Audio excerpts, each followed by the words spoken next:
გამარჯობათ, თქვენ უსმენთ ჩოხატაურის ხმას, გამდა ცინცაძესთან ერთად.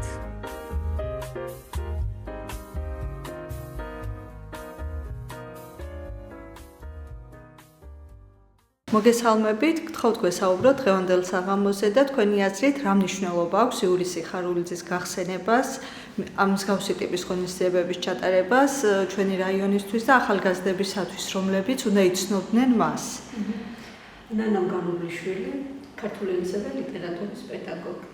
მნიშვნელოვანი საღამო იყო დღეს გოგოლის სკოლამ, საჯარო სკოლამ, აუდიტორიას კიდევ ერთხელ შეახსენა დიდი მეცნიერის, ისტორიის, გეოგრაფიის სპეციალისტის, ეთნოგრაფის, არქეოლოგის, პოეტის, მრავალმხრივ პიროვნების, მრავალმხრივ ტალანტიანი პიროვნების ღვაწლის სახელი, იმიტომ რომ ეს სახელები ჩვენ ვზრდიან, გვაყალიბებენ, გვაცნობიერებენ ჩვენ სამშობლოს, თუ რატომ უნდა გვიყვარდეს და როცა იცი, რატომ უნდა გიყვარდეს, უფრო ძლიერია ეს სიყვარული, შენი ქვეყნის სიყვარული, საქმის სიყვარული და ბატონი იური სიხარულიძე ნამდვილად იმსახურებდა გახსენებას, ნამდვილად იმსახურებს ჩვენგან ყურადღებას, არა მცდარამს არ უნდა დაუშვათ, რომ ეს სახელი როდესმე დაიჩრდილოს და დრომ მისი ხსოვნა დავიწყებას მისცეს და ეს საღამო კიდევ ერთი დასტურია იმისა, რომ დიდებული ადამიანები გვახსოვს და მათი ისინი არიან ჩვენთვის მაგალითები, როგორ უნდა ვიცხოვროთ, ვიღვაწოთ და ვიმსახუროთ თავარ ღირებულებებს. ქალბატონო ნანა, თქვენ თქვით, რომ პირადად იცნობდით ბატონ იურის, როგორი იყო პირად ურთიერთობებში, თუ შეგიძლიათ რამეს გახსენება? დიახ, პირადად ვიცნობდი, მქონდა ეს ბედნიერება. მე ვიყავი მისი ასპირანტი, უშუალოდ მისი ხელმძღვანელობით ვამზადებდი თემას ისტორიის ინსტიტუტში და ეს იყო საოცრად უშუალო, უბრალო, თავისუფალი პიროვნება, ნათელი პიროვნება. მე ვამბობ, რომ ის იყო უწვდომელი უბრალოების ადამიანი, თავმდაბალი, მოკრძალებული, ამიტომაც მას სამუშაობა იყო ერთი დიდი გამოცდილება, ფუფუნება და ბედნიერება ჩემთვის და გამიმართლა ძალიან, რომ ჩემი ცხოვრების გზაზე ასეთ დიდებულ ადამიანს შევხვდი. ძალიან დიდი მადლობა. მადლობა თქვენ. რა შეგიძლიათ გითხრათ დღევანდელ საღამოზე, რატომ არის მნიშვნელოვანი ჩოხატაურლებისთვის, რომ ვიცოდეთ ვინ არის იური სიხარულიძე? მოგესალმებით, მე ვარ თამთა ჯანყოთელი, გახლავართ არაბული განათლების და კულტურული მემკვიდრეობის დაცვის ცენტრის პროექტების მენეჯერი. დღეს ვიხილეთ იური სიხარულიძეს გახსენების, ასე ვთქვათ, საღამო, რაც არის რა თქმა უნდა ძალიან მნიშვნელოვანი ჩვენი დაწესებულებისთვის, ასევე იმ მოსწავლეებისთვის, რომლებიც ჩართულები იყვნენ ამ ღონისძიებაში. იური სიხარულიძე არის ადამიანი, რომელიც უსაზღვროდ და ძალიან მნიშვნელოვანი არის თითოეული განათლებული ჩოხატაურისთვის.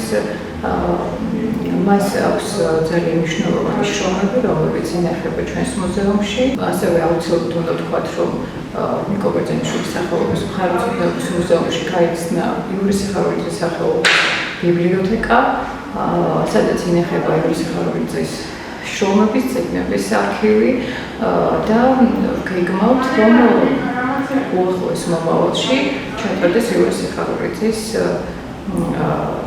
ნაშრომების შესახებ სამეცნიერო კონფერენცია და მოწვეული იქნება სტუმრები და გავიხსენოთ იმ ფორმით და იმ ასე ვთქვათ მასშტაბით, როგორც ეკადრება იური სიხარულიძის ხსოვნას. ანუ მომავალშიც იგეგმება მსგავსი ტიპის ღონისძიებების ჩატარება. ნახეთ ბიბლიოთეკის შეცვლას ვფიქრობთ, გარემოს, აი როგორც ხა ეს თემაზია და ყველაფერს აქვატარებთ. გარემოტებული და უფრო უკეთეს მდგომარეობაში, ასევე ვფიქრობთ ბიბლიოთეკის გაკეთებას.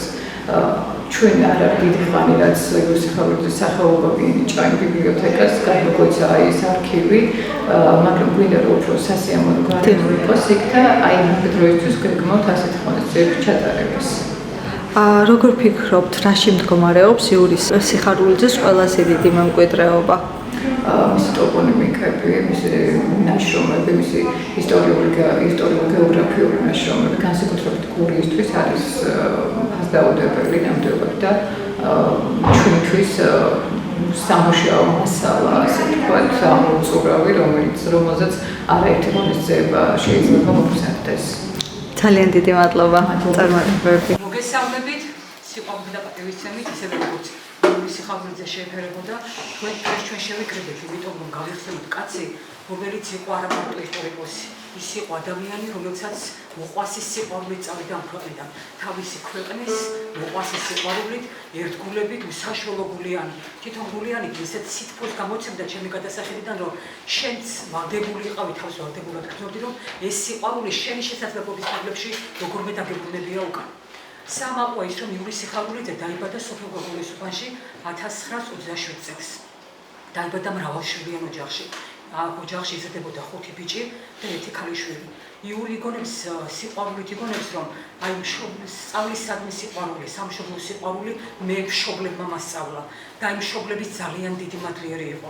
ერთი ადამიანის მადლიერი იყო კიდევ 16 თაყაიშვილის და მას მოგვიანებით გავეცნობ თვითონ მას მოусმენთ ამის შესახებ და მე ვფიქრობ, რომ იურიმ დატოვა იმხელა ამათ, იმხელა სიყვარული ჩვენში, რომ ჩვენ ვალდებული ვართ იური მოიხსენოთ ერთხელ არა, ხშირად მოიხსენოთ და ჩვენი შესაძლებლობის ფარგლებში მას პატივი მივაგოთ.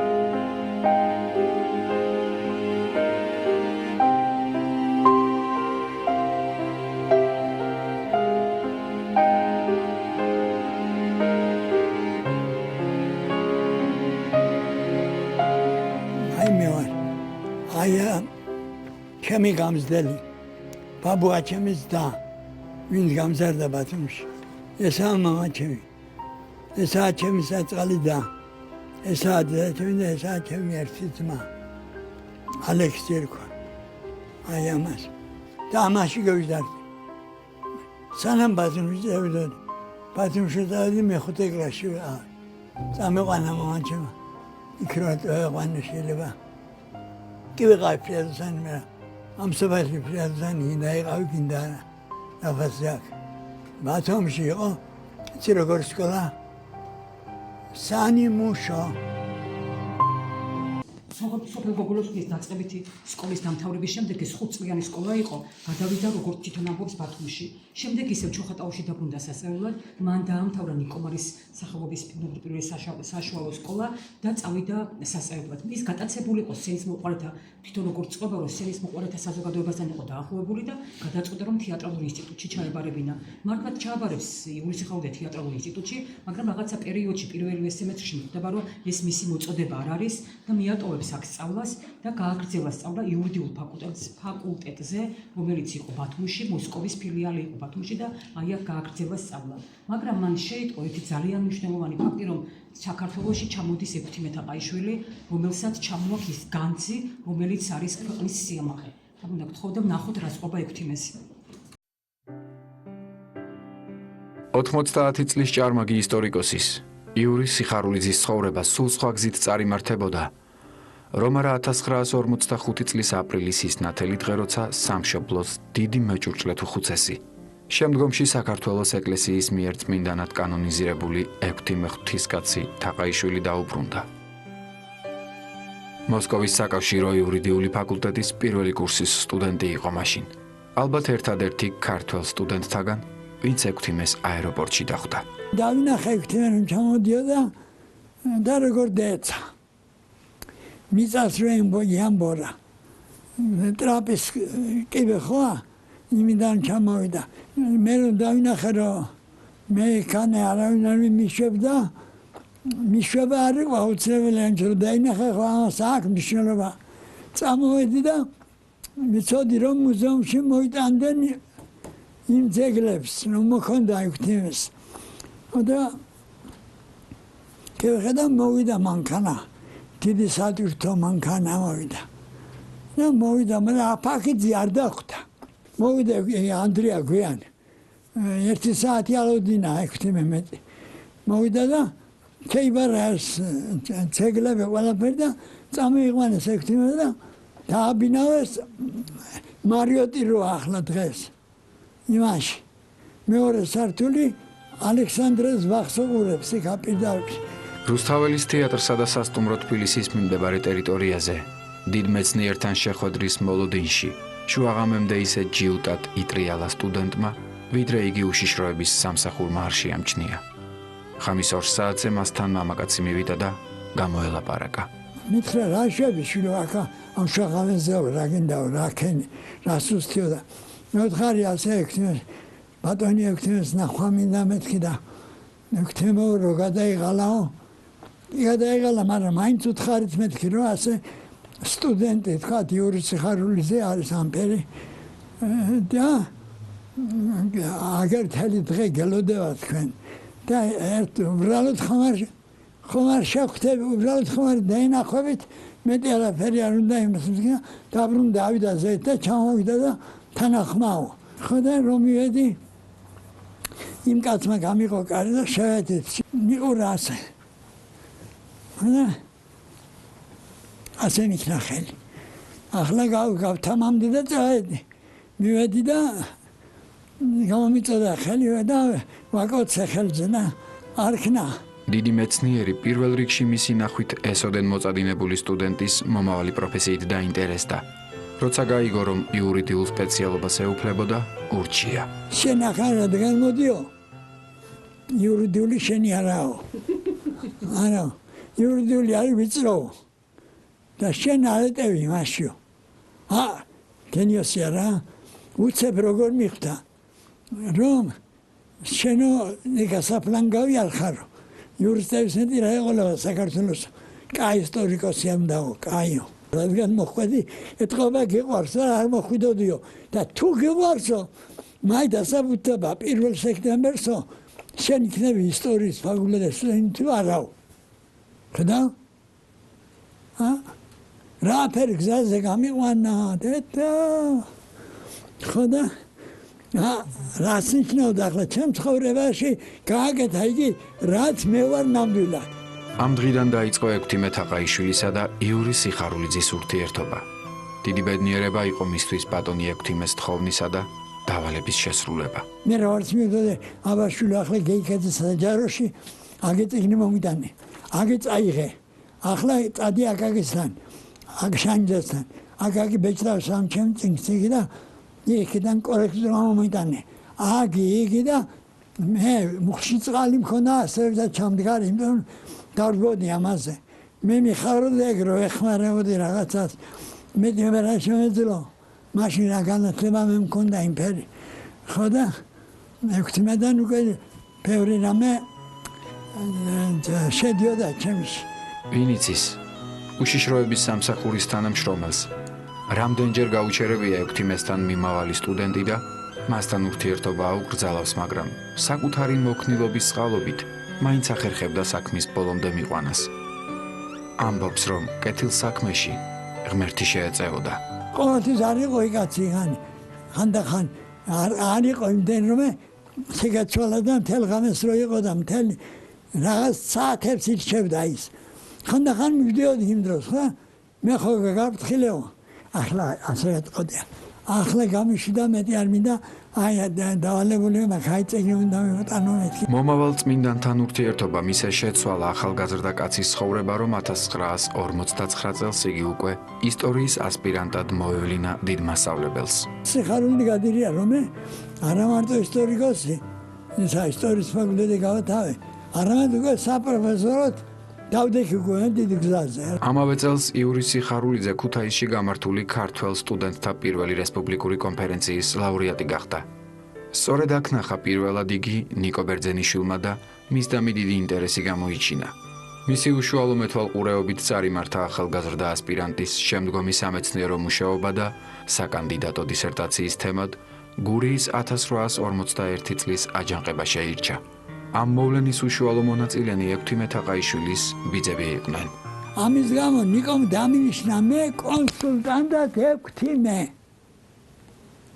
საკანდიდატო ნაშრომი. ხო, იმაზე კარგი საქართველოს აღარავინ არ იყო, იმიტომ რომ მინიცოდა გური ასე ბიძებით. ერთი სული ქონდა რომ ჩემს დისერტაციას მოსწრებოდა, მაგრამ ვერ მოესწრო. მე დავიცავით 19 მაისს ექვთიმე გარდაიცვალა 21 თებერვალს. მის საკანდიდატო ნაშრომში საბჭოთა ცენზურის ხელით ყველგან ამოიშალა ხალხის მტრად სახელდებული ექვთიმე თაყაიშვილის სახელი.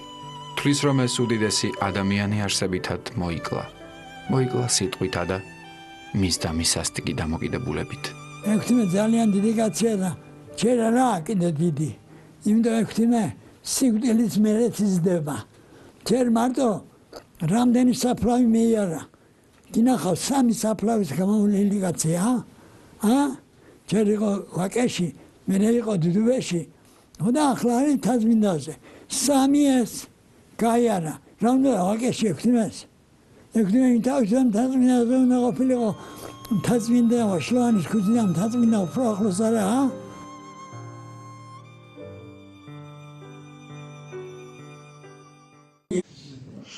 და მართლაც საოცარ გზაზე გავიდა იური სიხარულიც.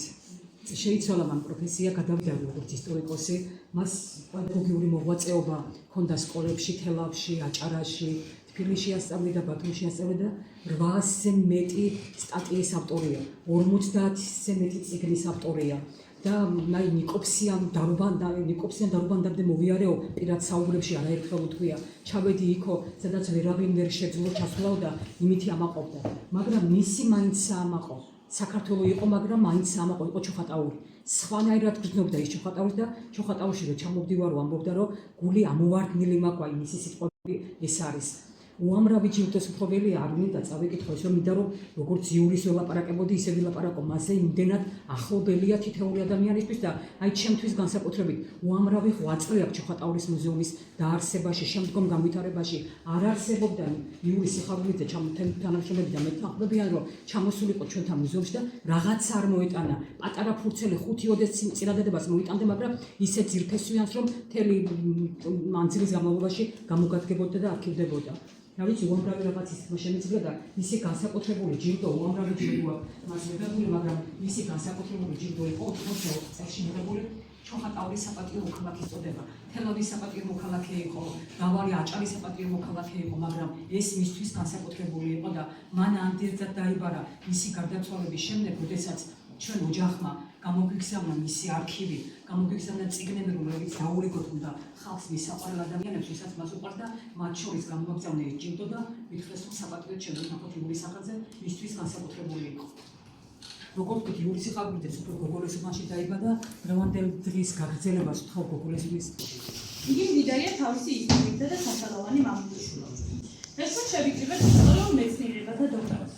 ვაჟა ფშაველას და იონე ჯავახიშვილის პრემიების ლაურეატის, ხარკობრივი აკადემიების აკადემიკოსის, ღირსების ორდენის კავალერიის, თბილისის ბიზნესისა და სამართლის საერთაშორისო უნივერსიტეტის, ჩოხატაურის საპატიო მოქალაქის, ბატონ იური სიხარულიძის ხსოვნისადმი მიღონისძიებაზე.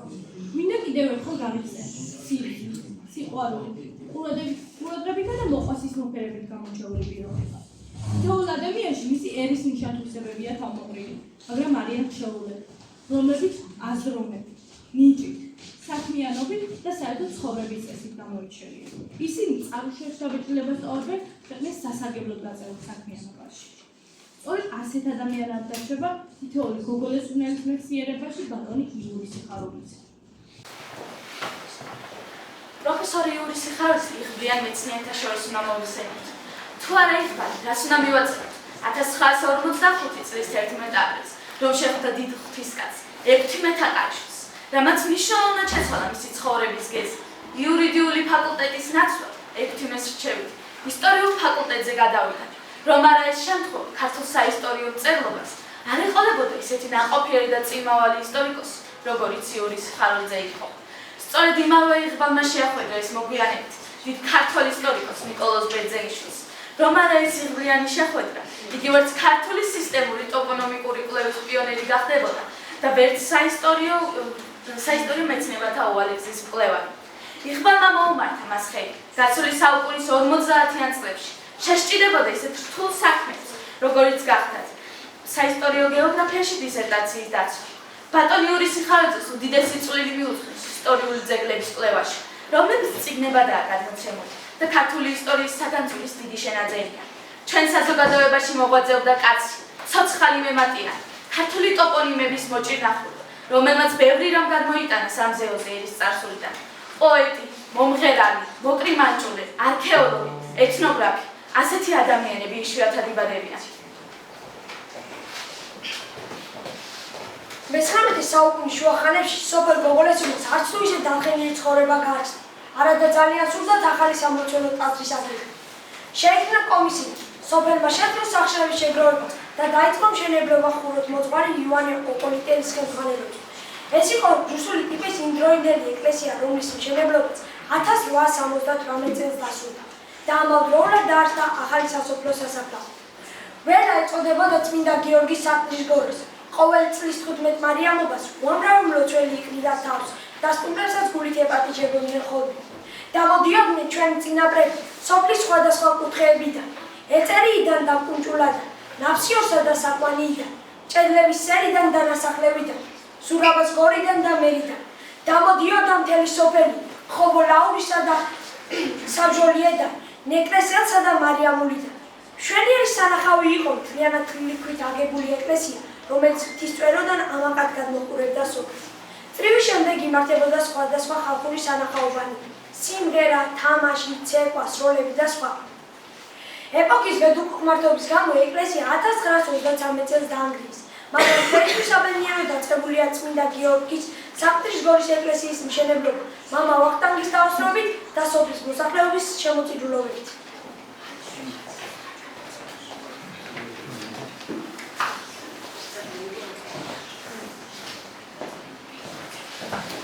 მოგესალმებით. ჩვენ გახავთ გოგოლის სიგნიდან ხალხური სიმღერის საკრავთა ჯგუფი თაობა.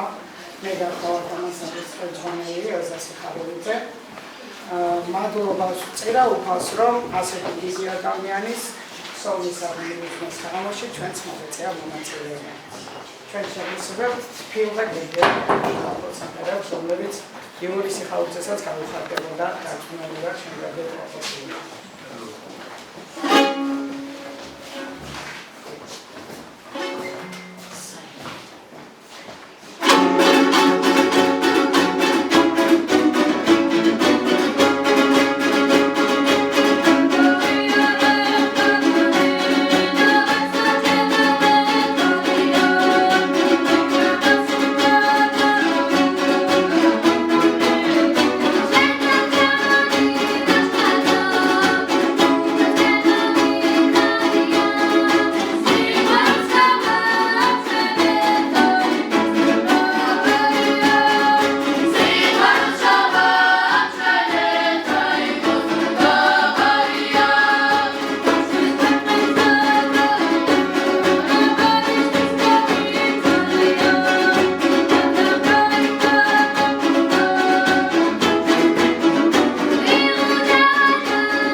არის ასეთი სოფელი, მიგოეთის მთების შვილი, მის კალთებზე ხადმული, მისი მკერდით გამოზრდილი, ადრე ჭედდა ვალს და ფინას ტვინან ჭურთან შეჰკრა პირი მრავალ დილგმას გადაურჩა რადგან სულით იყო გმირი ქვეყნის წინსულას უერთგულა იმას გაუმაგრა ძირი ხმის მეუფეც ყოფილა და უმარცხებია ჭირიც სასახელოდ გამოზარდა ბევრი საამაყო შვილი თაწმინდი და გადმოგცქერის ნიკოლოზ ბერძენიშვილი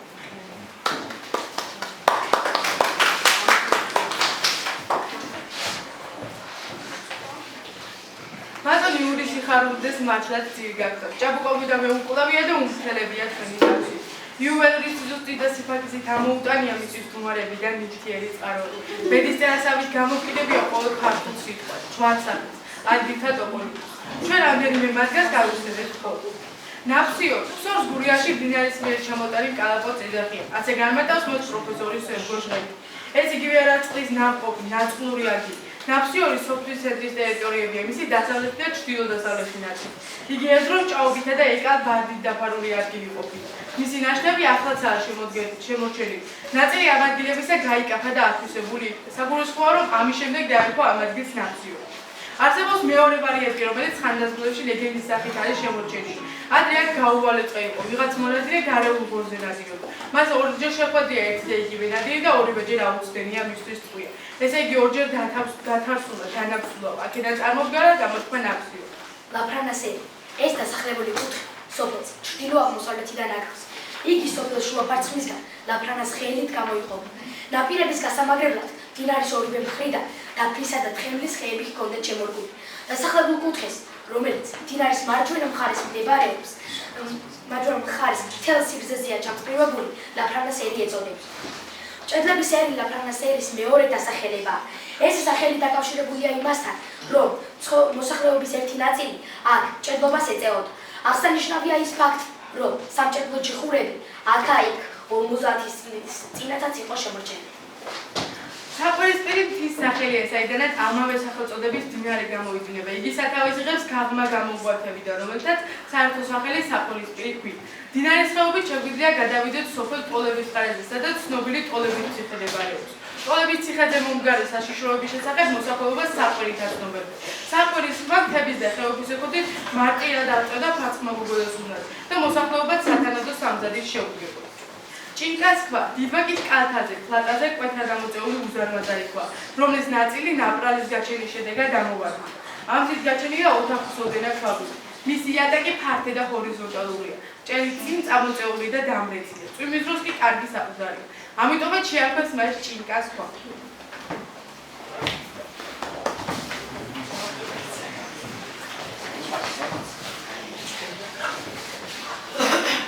ახალ მოსული მეცხალი უდესთან თუ არ გინახავს და ბარტყიფეის მოსდაფი ხურესია და გინახავს ნადურის ხმები ყანაში თვარიცი აფერ მიქროდა ხეზე გარკვეული ჩამური ელესი აფერ მიქროდა ახალ შეცვალულად ესას მტევანი თუ არ გინახავს თავი ცოცხლა დაგექმით ადრიან თვი დაგიმარხავს ჩონგურზე თუ არ დაგიკრავს ან ხმამისი არ გსმენია ნაშუაღამეს ბულბულის სტვენა არ მოგისმენია ტალახი თუ არ გიზილავს ჯინჭანმა თუ არ დაგშუნა თოვლი ნადნობი ოჭათო სახეში თუ არ გაშუნა კარგი ცხენით და სიმღერით მაყრად თუ არ ხარ ნამყოფი ყურძნის აკრებად გიდელით ხმელაზე თუ არ ასულხარ ძაღლი რომ ყურძელს ააგდებს თოფი თუ არ გაგისროლია აგიდელე თუ არ გითქვამს ამ ქვეყნად არ გიცხოვრია ღვაში თუ არ დაგიხნავს სატნახელში არ ჩასულხარ და სათხიელა შეშისთვის ტყისკენ არ მოდეს წასულხარ მომხდურ ტერ თუ არ შემიხარ